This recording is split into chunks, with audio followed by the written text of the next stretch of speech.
Right now, it feels like we're winning.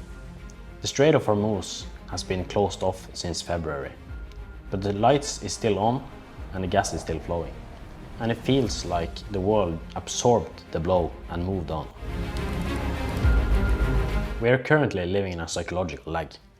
We are burning through a floating buffer of oil that was already on ships and at sea when the missile started to fly.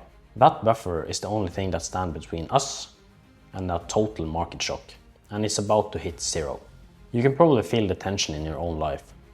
Financial stress is one of the main sources of ill health. It spikes your cortisols, it wrecks your sleep, and that waiting for the other shoe to drop feeling is literal toxin in your body. Most people are paralyzed by headlines, but understanding why things happen, it can give you a sense of control. Today I'm going to show you why May 2026 is the real deadline. We're going to look at the water war in the desert and the Guerilla Nodes that actually keep the tanker stuck. We're going to look at the facts, because the best way to keep your nervous system out of fight or flight is to know what's going to happen next. Think of it like this. If your water gets shut off today, you still have the water that's already in the pipes. You can flush the toilet one more time and you can fill a glass of water. That is the global economy right now. Those pipes are the shipping lanes from the Middle East to Europe and Asia. Shipping is routed around Africa instead of through the Mediterranean Sea, because no one wants to risk an attack on their ships. It takes weeks for a tanker to travel around the Cape of Good Hope.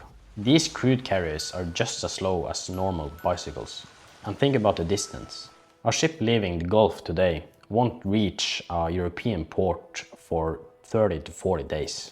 That means what you see at the gas pumps today is a reflection of the world how it was a month ago.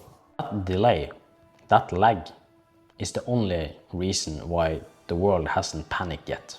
People point to the bypass pipeline in the Arabian Peninsula, but that's a misunderstanding of the scale. Saudi's east-west pipeline and the Habshan line can only handle about 8 to 9 barrels a day in total. But here's the details that everyone misses. 2.4 million of those barrels are for their own domestic use. That only leaves around 6.5 million barrels for potential export. The total flow that has been cut off, it's close to 20 million.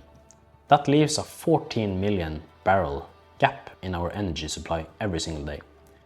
No emergency tapping can fix a deficit at that scale once the ships already at sea finally docks. But the reason why prices are spiking isn't just about the missing oil.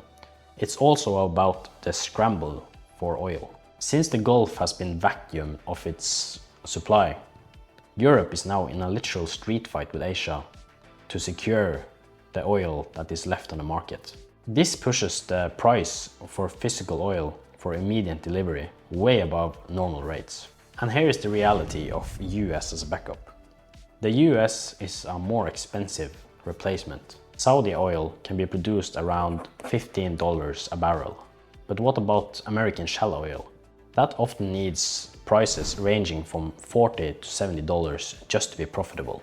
When the cheap Middle Eastern oil disappears, the global price needs to stay high enough to keep those expensive American wells running. On top of that, you add the logistical tax. Before the crisis, transit cost of shipping a barrel of oil from the Middle East was around $2 to $3. Today, shipping the same barrel from the US ranging between $3 to $6 a barrel. We have doubled the delivery fee on a more expensive product. The math don't simply allow cheap energy anymore. We keep waiting for the head of the snake to be cut off, but that head doesn't exist. Iran has moved into a mosaic defense. They have split their military into many guerrilla nodes, and these units don't need order from the capital to keep firing. They operate on their own. It's decentralized. If you take out the command center in Tehran, the guy on the speedboat with a missile launcher 500 miles away doesn't stop. He doesn't even know that the capital is dark. He just keeps his sector closed. Even if the lights in Tehran goes out, the guys at the coast will keep the strait closed. This strategy is how Iran can face a war on two sides. It's like a starfish. If you cut off one of the arms, it doesn't die, because the vital organ is intact. It just regrows. But while they're winning the military game, they are losing to the sun.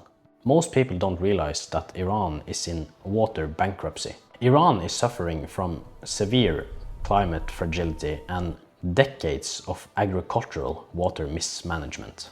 And right now, they're in a localized war with the Taliban over the Helmand River. Imagine trying to block the US Navy while their citizens are fighting for a drink of water. The ecological collapse inside of Iran is the hidden clock that might actually break the regime before any Western sanction does. They are holding the world's energy hostage while their own land is drying up. These are some of the main reasons why Iran won't surrender that easily. If a country has nothing to lose, they will do anything to survive. Here's the part most people miss. It's not just about missile, it's also about insurance. On the 5th of March 2026, several leading marine insurers, the heavy hitters that insures the world's fleet, officially cancelled standard war risk covers for the Persian Gulf, Strait of Hormuz and adjacent waters. This isn't just a no-flight zone, it's also a no-insurance zone. If you want to sail through these waters right now, you have to buy back your coverage on a per voyage basis. This is like trying to insure a car when you're already in a high-speed chase. The price goes to the roof. This makes the rates effectively so high it's too expensive to move the oil. Even if the US Army gives you escort, no ship owner is going to risk a crude carrier without insurance. The paperwork stopped the oil before the missiles ever did. And what we are seeing is a total collapse of freedom of navigation as a business model. So this brings us to the deadline. In May, the water in the pipes ran out. The last ship that cleared the strait back in February will finally dock in Rotterdam or Ningbo. After that, the buffer is gone. This is the moment trouble starts for the world, and especially China. They drill a substantial amount of oil to be self-served. But their need for oil makes China the biggest importer of oil, with 55% of the imports coming from the Middle East. But the only person who can stop this ticking clock isn't located in Washington, it's in Beijing. Now let me explain.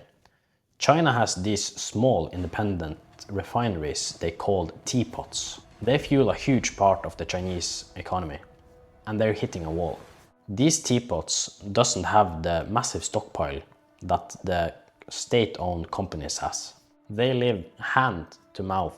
When those shipments stops arriving, the local economy in those Chinese provinces stops. This is one of the main reasons why China isn't going to step in because of world peace. They're going to do it because their own industrial engine is seizing up. When the teapots go dark, Beijing moves. The map everyone else is following is broken. This isn't a war on missiles, it's a race against a dry pipe.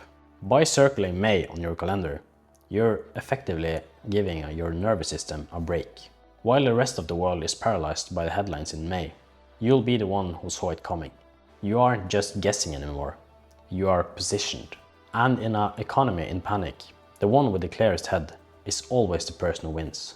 If you want to read more of my research, check out my Patreon where I share my research in a multidisciplinary style. Click the link below. Otherwise, click the like button, subscribe, and I'll see you in the next one.